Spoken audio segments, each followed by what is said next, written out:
നമ്മളോടൊപ്പം ചേരുന്നത് കണ്ണൂർ രൂപതയുടെ സഹായമെത്രാനായ ഡെന്നിസ് കുറുപ്പശ്ശേരി പിതാവാണ്. നമുക്ക് ഡെന്നിസ് കുറുപ്പശ്ശേരി പിതാവിലേക്ക് പോവാം. പിതാവെ, ഈശോമിശിഹായ്ക്കും സ്തുതിയായിരിക്കട്ടെ. എപ്പോഴും സ്തുതിയായിരിക്കട്ടെ. ഓക്കെ പിതാവെ, ആഗോള സഭയുടെ തലവനെ നഷ്ടപ്പെട്ടിരിക്കുകയാണ്. ലോകം മുഴുവനുമുള്ള എല്ലാ കത്തോലിക്കരും വളരെ ദുഃഖത്തിലാണ്.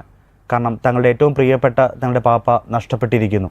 കത്തോലിക്കർ മാത്രമല്ല, ലോകം മുഴുവനുമുള്ള എല്ലാ ജനങ്ങളും ഫ്രാൻസിസ് മാർപ്പാപ്പയുടെ വിയോഗത്തിൽ ദുഃഖത്തിലാണ് എന്നതാണ് നമുക്കറിയാൻ സാധിക്കുന്നത്. ഫ്രാൻസിസ് മാർപ്പാപ്പയുമായി ഒരുപാട് അടുത്തൊരു ബന്ധമുണ്ട്. അങ്ങ് വത്തിക്കാനിലും വത്തിക്കാൻ്റെ ന്യൂൻഷ്യോയുമായും എല്ലാം പ്രവർത്തിച്ചിരുന്നതാണ്.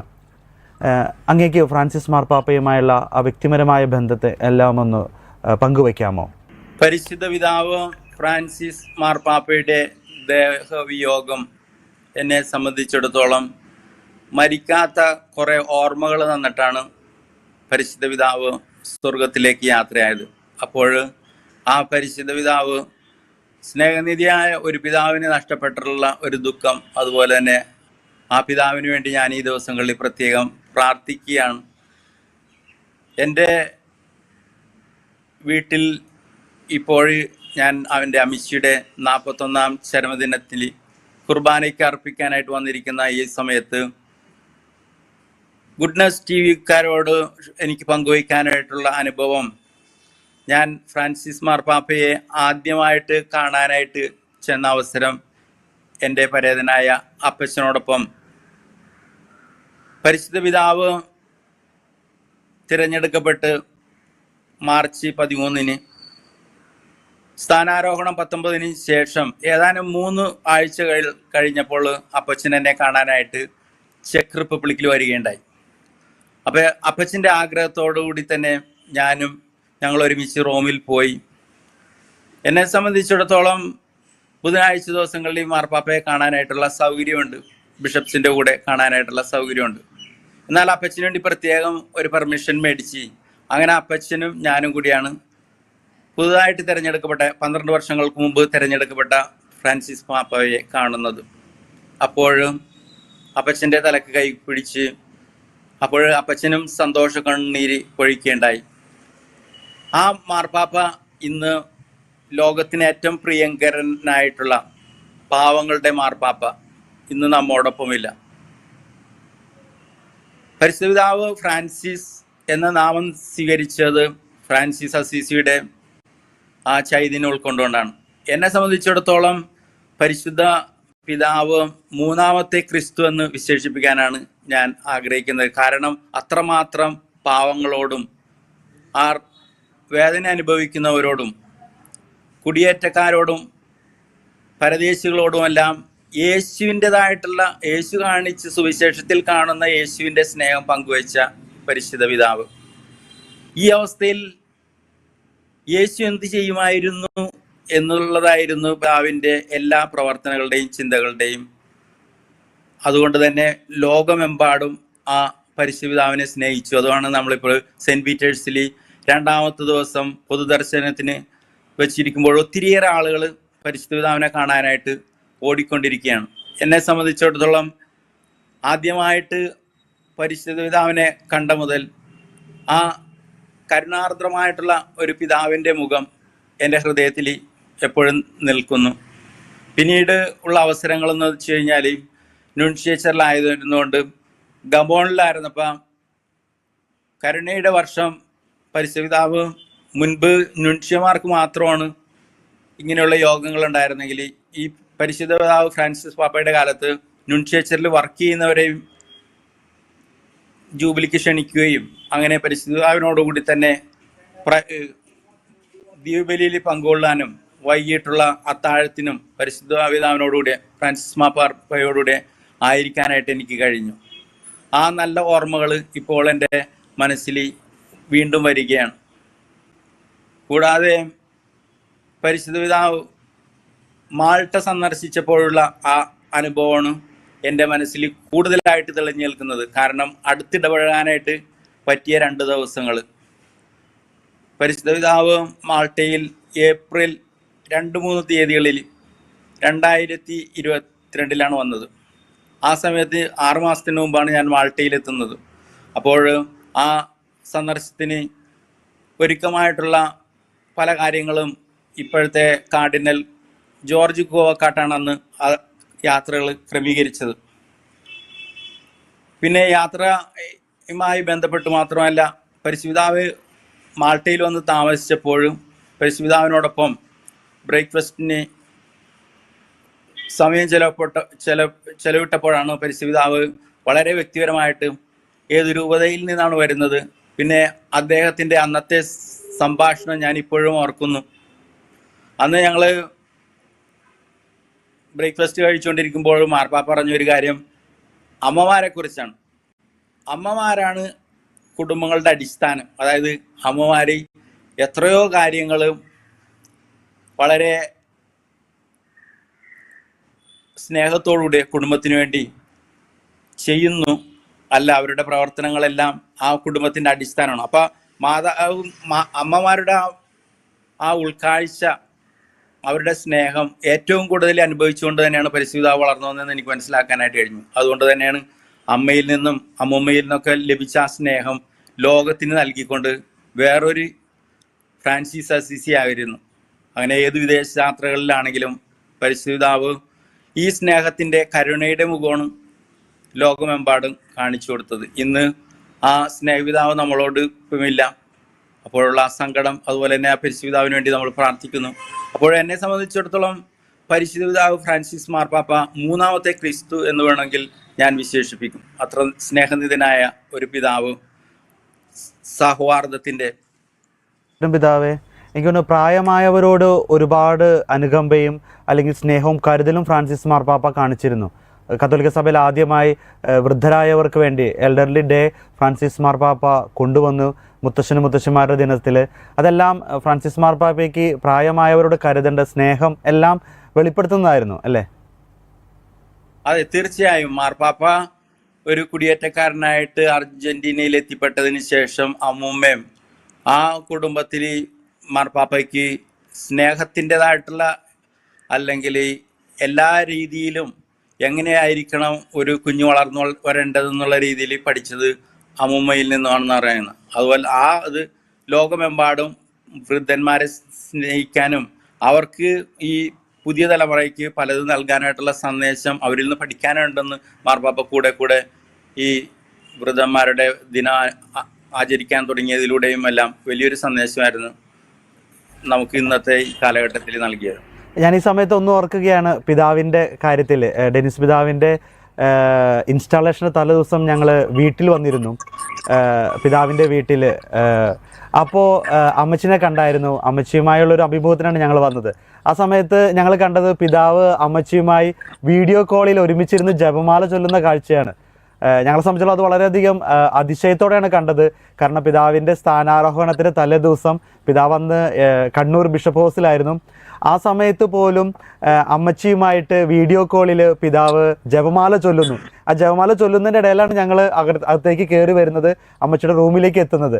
അപ്പോൾ ഞങ്ങൾ നോക്കുമ്പോൾ ജപമാല ചൊല്ലുന്നു, പ്രാർത്ഥിക്കുന്നു. അത് വളരെയധികം അനുഭവം നൽകുന്നതായിരുന്നു. അതിനുശേഷം ഞങ്ങൾ വീട്ടിൽ നിന്ന് തന്നെ പിതാവിൻ്റെ സഹോദരന്മാർ പറഞ്ഞു, പിതാവ് എവിടെ പോയാലും അമ്മച്ചിനെ ദിവസവും വിളിക്കും, അമ്മച്ചിയുമായി ഒരുമിച്ച് ജപമാല ചൊല്ലുമെന്നുള്ളത്. ആ ഒരു അനുഭവം അത് എങ്ങനെയായിരുന്നു പിതാവേ? ഞാനിപ്പോഴും എൻ്റെ വീട്ടിൽ വന്നിരിക്കണം. എൻ്റെ പുറകിലായിട്ട് അപ്പച്ചനും മാർപ്പാപ്പ വേണ്ടിയുള്ള കൂടിക്കാഴ്ചയുടെ ഒരു ഫോട്ടോ ഉണ്ട്. എൻ്റെ അമ്മച്ചിയെ ഞാനും ദിവസവും കൊന്ത ചെല്ലുമായിരുന്നു. ഇപ്പം ഇന്ന് എൻ്റെ അമ്മച്ചിയുടെ 41ാം ചരമദിനമാണ്. അപ്പോൾ വീട്ടിലായിരിക്കുമ്പോഴാണ് എന്നെ ഡിജോ ജോൺ വിളിക്കണത്. അപ്പോൾ എന്നെ സംബന്ധിച്ചിടത്തോളം ദൈവത്തിൻ്റെ പ്രത്യേകമായിട്ടുള്ള ഒരു നിയോഗമായിട്ട് കാണുകയാണ്.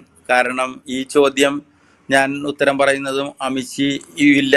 അമ്മച്ചിയുടെ മുറിയിൽ ഞാൻ ഇടക്കിടക്ക് ഇപ്പോൾ പോയി നോക്കും ഇടക്കിടക്ക്. എന്താ വെച്ചാൽ അമ്മച്ചി എന്നോടൊപ്പം ഇല്ലെന്നുള്ളത് എനിക്ക് അക്സെപ്റ്റ് ചെയ്യാനായിട്ട് എളുപ്പത്തിൽ കഴിഞ്ഞിട്ടില്ല. കാരണം എന്താ വെച്ചാൽ എപ്പോഴും അമ്മച്ചിനെ വിളിക്കാനായിട്ടുള്ള ആ ഒരു പ്രേരണ എപ്പോഴും ഉണ്ടായിക്കൊണ്ടിരിക്കുക. എന്താ വെച്ചാൽ ഈ ദിവസവും കൊന്തല്ലിക്കൊണ്ടിരുന്നതാണ്. അപ്പം ഇപ്പം എങ്കിലാണെങ്കിലും എൻ്റെ വീട്ടിൽ നിന്ന് അവർക്ക് അറിയാവുന്നതുകൊണ്ട് ഇപ്പം എന്നെ ഇവിടുത്തെ സന്ധ്യ പ്രാർത്ഥന സമയത്ത് തന്നെ വിളിക്കാറുണ്ട്. എൻ്റെ അനിയനും കുടുംബമായിട്ടാണ് കൊന്തല്ലുന്നത്. അതെ, ഞങ്ങൾ അന്ന് വന്നപ്പോഴും അവരായിരുന്നു അന്ന് വീട്ടിലുണ്ടായിരുന്നത്. അവരുമായി ഞങ്ങൾ സംസാരിച്ചിരുന്നതും. മറ്റൊരു കാര്യം പിതാവേ, ഫ്രാൻസിസ് മാർപ്പാപ്പയുടെ വിദേശ നയം, അങ്ങ് വത്തിക്കാൻ്റെ നുൻഷ്യോ ആയിട്ട് പല രാജ്യങ്ങളിലും സേവനം അനുഷ്ഠിച്ചിട്ടുണ്ട് വർഷങ്ങളോളം. ഫ്രാൻസിസ് മാർപ്പാപ്പയുടെ വിദേശ നയം അത് എങ്ങനെയായിരുന്നു?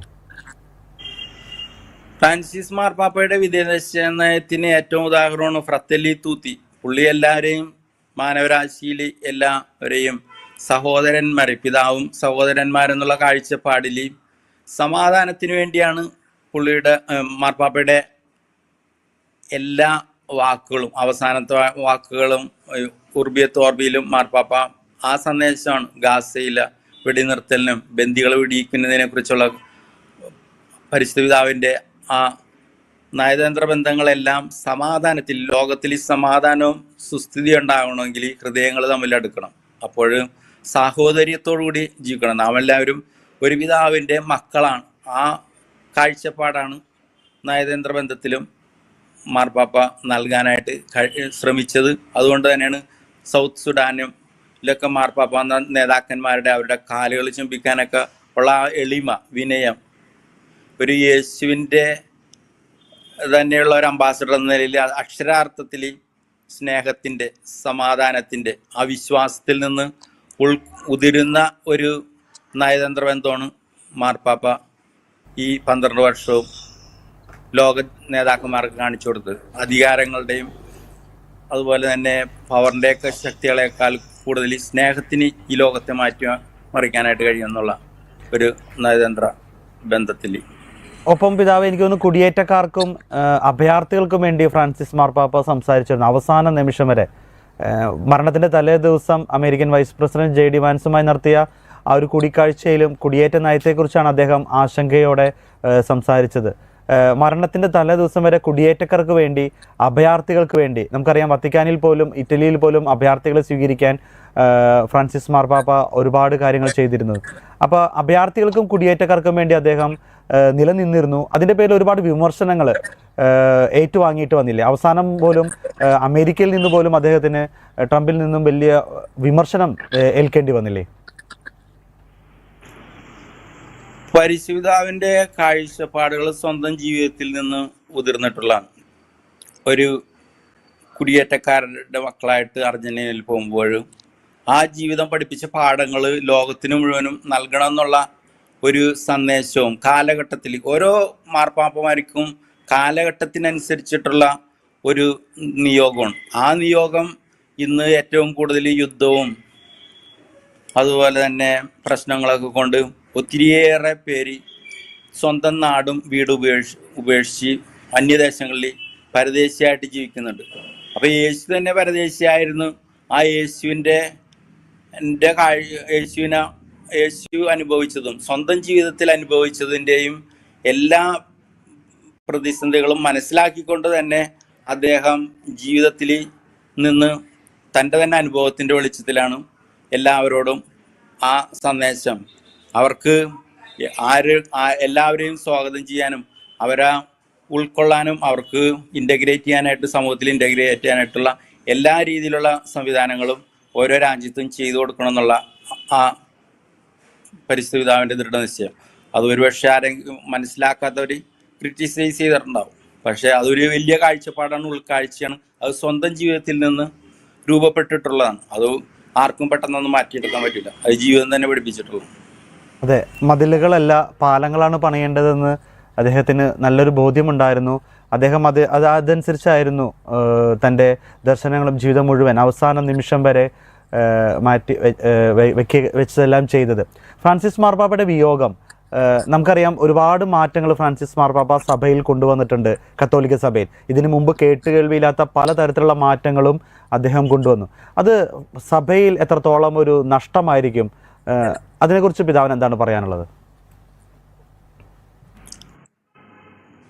പരിശുദ്ധ പിതാവ് കൊണ്ടുവന്ന മാറ്റങ്ങൾ ഏറ്റവും അടിസ്ഥാനപരമായിട്ട് സിനഡാത്മക രീതിയിൽ സഭയെ ഇനിയുള്ള കാലഘട്ടത്തിൽ നയിക്കണം എന്നുള്ളതാണ്. അപ്പോൾ 2023-24 നടന്ന സിനഡ് പിതാക്കന്മാരെല്ലാവരും ഒരുമിച്ച് ഈ ഒരു കാഴ്ചപ്പാടോടുകൂടി തുടർന്നും സഭയെ നയിക്കുമെന്നുള്ളതാണ് എൻ്റെ പ്രത്യാശ. കാരണം ആ പരിശുദ്ധ പിതാവിൻ്റെ ആ ഉൾക്കാഴ്ച ഉൾക്കൊണ്ടിട്ടുള്ള ഒരു ടീം അല്ലെങ്കിൽ കാർഡിനൽമാരാണ് ഇപ്പോൾ കൂടുതലായിട്ടുള്ളത്. അപ്പോൾ സിനഡാത്മകമായിട്ടുള്ള സഭയുടെ ഒരു മുന്നേറ്റവും അതുപോലെ തന്നെ സിനഡാത്മകമായിട്ട് കാര്യങ്ങൾ താഴെക്കടയിൽ നിന്ന് തന്നെ ചെയ്ത് ശീലിച്ച് അത് സഭയിൽ ഉയർന്ന തലത്തിലാണെങ്കിലും അതുണ്ടാവും എന്നുള്ളതാണ് എൻ്റെ ഒരു പ്രതീക്ഷ. ഫ്രാൻസിസ് മാർപ്പയെക്കുറിച്ചുള്ള അങ്ങയുടെ ഓർമ്മകളും അനുഭവങ്ങളും വ്യക്തിപരമായ അനുഭവങ്ങളും എല്ലാം അങ്ങ് പങ്കുവച്ചു. അങ്ങ് വത്തിക്കാൻ്റെ വിദേശകാര്യ മന്ത്രാലയത്തിൽ നിന്നാണ് മെത്രാനായിട്ട് കണ്ണൂരിലേക്ക് എത്തുന്നത്. ആ സമയത്ത് പിതാവ് എന്തെങ്കിലും അങ്ങോട്ട് പറഞ്ഞിരുന്നു? അതായത് നുൻഷ്യായിട്ട് അത് പ്രവർത്തിക്കുമ്പോഴാണ് മെത്രാനായിട്ട് അഭിഷേകം ചെയ്യുന്നത്. അതിനെക്കുറിച്ച്, ആ ഒരു ട്രാൻസ്ഫറിനെ കുറിച്ച് എന്തെങ്കിലും പിതാവ് പറഞ്ഞിരുന്നോ? പരിശുദ്ധ പിതാവ് മാൾട്ടയിൽ വന്നപ്പോൾ എന്നോട് ചോദിച്ച് ഏത് രൂപതക്കാരനാണെന്ന്. അപ്പം എനിക്ക് തോന്നി എൻ്റെ സമയമായിട്ടുണ്ട്, ചിലപ്പോൾ നാട്ടിലോട്ട് പോരാനുള്ള സമയമായിട്ടുണ്ട് എനിക്ക് തോന്നി. ഉള്ളിൽ ഉണ്ടായിരുന്നൊരു തോന്നലാണ്. പിന്നീട് 1 വർഷം കഴിഞ്ഞിട്ടാണ് ഈ പരിശുദ്ധ പിതാവ് മാർപ്പാപ്പ തന്നെയാണ് ഓഗസ്റ്റ് 15-ാം തീയതി സഹായമെത്രാനായിട്ട് എന്നെ നോമിനേറ്റ് ചെയ്യുകയും പിന്നീട് ഞാൻ നവംബർ 10-ന് സഹായമെത്രാനായിട്ട് അഭിഷിക്തനാവുകയും ചെയ്തു. അപ്പോൾ പരിശുദ്ധ പിതാവ് ഇങ്ങനെ എന്നെ നാട്ടിലേക്ക് വിടാനായിട്ടോ ചിന്തിക്കുന്നുണ്ടോ എന്ന് എനിക്ക് തോന്നിയത് എന്നോട് ഏത് രൂപതക്കാരനാണെന്ന് ചോദിച്ച സമയത്താണ്. ഓക്കെ പിതാവേ, ഇത്ര നേരം പിതാവ് ഞങ്ങളോടൊപ്പം സംസാരിച്ചു. അങ്ങ് ഒരു തിരക്കിലായിരുന്നു ഇന്ന്. അങ്ങയുടെ പ്രിയപ്പെട്ട അമ്മച്ചിയുടെ 41-ാം ഞങ്ങളത് അറിഞ്ഞു. എങ്കിലും ഞങ്ങൾ വിളിച്ചപ്പോൾ പിതാവ് വളരെ സന്തോഷത്തോടു കൂടി ഈ ഒരു തത്സമയം ഗുഡ്നസ് TV പ്രേക്ഷകരുമായി അങ്ങ് ഫ്രാൻസിസ് മാർപ്പാപ്പയുമായുള്ള അടുത്ത ബന്ധം അങ്ങ് പറഞ്ഞു. കാരണം വത്തിക്കാനിൽ വിദേശകാര്യ മന്ത്രാലയത്തിലെല്ലാം അങ്ങ് പ്രവർത്തിച്ചിട്ടുണ്ട്. ഒരുപാട് ഓർമ്മകളും അല്ലെങ്കിൽ ഫ്രാൻസിസ് മാർപ്പാപ്പയെക്കുറിച്ച് കുറച്ചുകൂടെ ആധികാരികമായി അങ്ങേക്ക് പറയാൻ സാധിച്ചു. ഒരുപാട് നന്ദി പിതാവേ. ഈ ഒരു ഇന്നത്തെ ദിവസം തന്നെ ആദ്യം തന്നെ പിതാവ് ഞങ്ങളോടൊപ്പം ഈ ഒരു തത്സമയ സംപ്രേഷണത്തിൽ പങ്കെടുത്തതിന് നന്ദി.